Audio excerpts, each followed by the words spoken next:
So far with the freedom-foreknowledge problem, we have looked at it from its original source in Augustine, noted the fallacy of scope that his remarks about it seem to commit, as well as in Maimonides, we see the same scope issue arising. We then turned it into an argument that didn't show any signs of a scope fallacy, but appealed to the necessity of the past in order to derive the unavoidability of the future.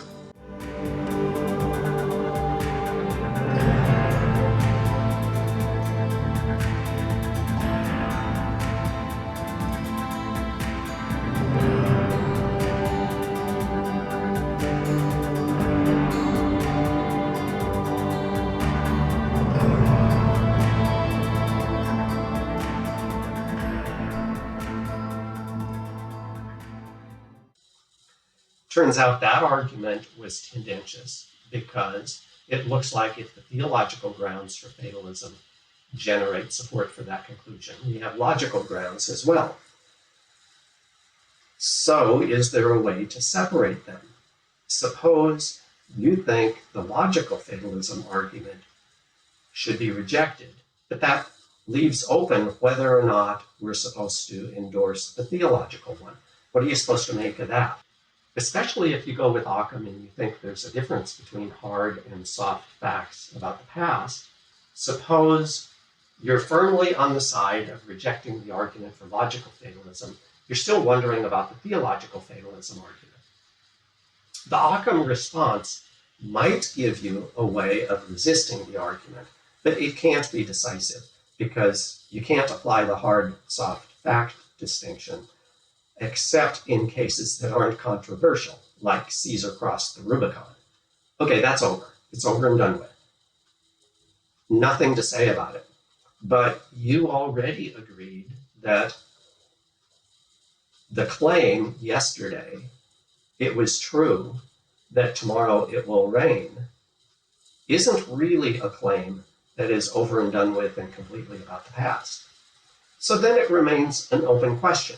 When you talk about what God believed yesterday, about whether it will rain tomorrow, whether there will be a sea battle tomorrow, whether you're going to get up at 9 a.m. tomorrow, are God's beliefs in the past strictly about the past, or are they soft facts about the past?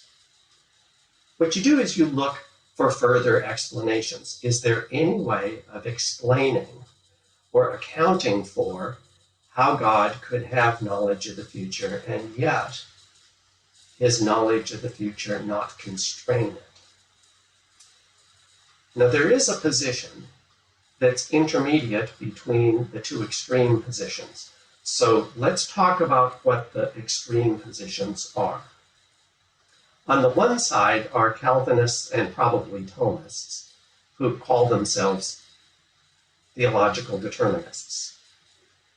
On the other end of the spectrum are people who call themselves open theists.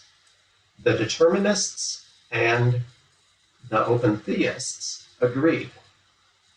They are both versions of incompatibilism. God's foreknowledge is incompatible with human freedom and autonomy. The Calvinists and Thomists value God's providential control and foreknowledge, complete and total foreknowledge over the entire course of history, more than they value freedom and autonomy. And so they say, well, that's just the cost of having a classical high conception of God. Human freedom and autonomy goes out the window.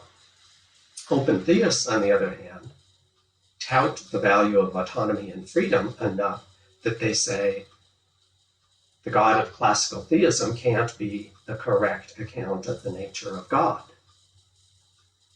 Instead, you have to limit the nature of God. So if God knows a whole lot about the future, maybe God knows all that can be known about the future, but you can't know what a free individual is going to do, and you can't know what indeterministic events are going to occur in the future either. So God knows a whole bunch about the future more than any of us. He even knows all of the likelihoods of what's going to occur and what isn't going to occur. But he can't have complete and exhaustive knowledge of the future. So we get two extreme positions, both are versions of incompatibilism. And you're wondering, everybody wonders, is there a possibility of a middle position between these two extremes that's compatibilist? That is, that tells us that human freedom and autonomy can be maintained while at the same time not limiting God's complete and exhaustive foreknowledge, nor his full and complete providential control over all of human history, history of the universe, whatever. And the answer to that is yes, there is such a position. It's called Molinism. Molinism is a position that derives from the work of a Spanish Jesuit theologian, Luis de Molina, who lived in the 16th century. Molina thought there was a way to preserve human freedom and autonomy while at the same time not restricting God's providential control over everything. And the way he did it was with something we now call a counterfactual of creaturely freedom. A counterfactual of creaturely freedom is a sentence of this form. If you were put in circumstances C, you would freely choose to do X. Now it's important that the consequent of that conditional has the word free in it, freely. Not just that you would do X, but that you would do so freely. The antecedent refers to the circumstances in question. So it turns out there are circumstances in which you would do certain things. These conditionals have many attractions, partially because they look like the sorts of things we rely on in interactions with each other. So if you think human beings are autonomous agents free to engage in a variety of options in any circumstances that you put them in, that doesn't disable you from deliberating about how to treat people. So you did something bad, and you're trying to figure out how to make up for it. So you go to the person that you have offended or wronged or whatever, and you try to figure out what's going to work here. And in doing so, you rely on various conditionals of deliberation. You deliberate about what to do, and you do it on the basis of conditionals of a certain sort. If I were to do this, they would respond in the following way.